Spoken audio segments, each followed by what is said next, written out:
আসসালামু আলাইকুম প্রিয় দর্শক, মৃত্তিকা অ্যাগ্রো ফিড মিলের পক্ষ থেকে সবাইকে জানাই শুভেচ্ছা ও স্বাগতম। এই মৃত্তিকা অ্যাগ্রো ফিড মিলের অবস্থান পাবনা জেলা ভাঙ্গুড়া থানা। আর এখান থেকে মূলত গাভী গরু, ষাঁড় গরু, মিক্সার ভুসি অর্থাৎ দানাদার খাবার তৈরি করা হয়, যে খাবার গাভী গরু, ষাঁড় গরু সহ সকল প্রকার গবাদি পশুকে খাওয়ানো যায়। আর এখান থেকে প্রতিনিয়ত বাংলাদেশের বিভিন্ন অঞ্চলে বিভিন্ন প্রান্তে ডিলার এবং খামারিদের নিকট মাল পৌঁছে দেওয়া হচ্ছে বা বিক্রি করা হচ্ছে। তদ্রুপ আজকে আমাদের সম্মানিত অনুমোদিত dealer Saifan agro provider Mohammad Ariful Islam Anik, থানা দুর্গাপুর, মেসুয়া বাজার, জেলা নেত্রকোনা। ফোন নাম্বারটি ডেসক্রিপশন বক্সে দেওয়া থাকবে। যারা দুর্গাপুর, নেত্রকোনা জোনে আশেপাশে আছেন তারা আমাদের সম্মানিত ডিলার অনেক ভাইয়ের সাথে যোগাযোগ করলে মৃত্তিকা অ্যাগ্রো ফিডের 30 মিশ্র দানাদার খাবারটি আপনার খামারে আপনি যুক্ত করে গাভী গরু, ষাঁড় গরু সহ সকল প্রকার গবাদি পশুকে খাওয়াতে পারবেন।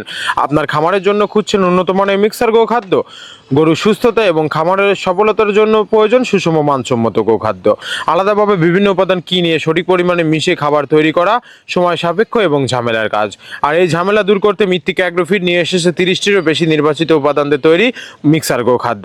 বস্তা খুলুন, প্রয়োজন অনুযায়ী পরিবেশ করুন। আলাদাভাবে বিভিন্ন উপাদান, খাদ্য উপাদান মিশানোর ঝামেলা নেই।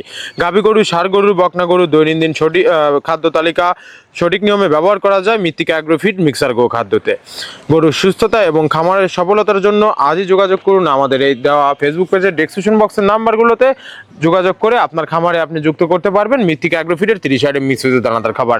যে খাবারের ভিতরে রয়েছে সয়াবিনের খোল, নারিকেলের খোল, বাদাম খোল, আস্ত গমের ভুসি, মাসকালাই ভুসি, খেসারি ভুসি, অ্যাঙ্কার ভুসি, সিজিএফ ভুট্টা এবং বিভিন্ন ধরনের ডাউলের রিজেকশন। এভাবেই আমরা 30টি উপাদান দিয়ে একটি রেশন তৈরি করে থাকি, যা অন্তত পুষ্টিকর এবং প্রোটিন সমৃদ্ধ খাবার। যে খাবার গাভী গরুকে খাওয়ালে দুধ বৃদ্ধি হবে এবং ষাঁড় গরুকে খাওয়ালে দ্রুত রুষ্টপুষ্ট হয়ে যাবে। মানসম্মত খাবার ব্যবহারের পাশাপাশি গরুকে পর্যাপ্ত বিশুদ্ধ পানি, পরিষ্কার পরিবেশ এবং নিয়মিত পরিচর্যা নিশ্চিত করতে হবে আপনার খামারকে। ধন্যবাদ, সবাই ভালো থাকবেন।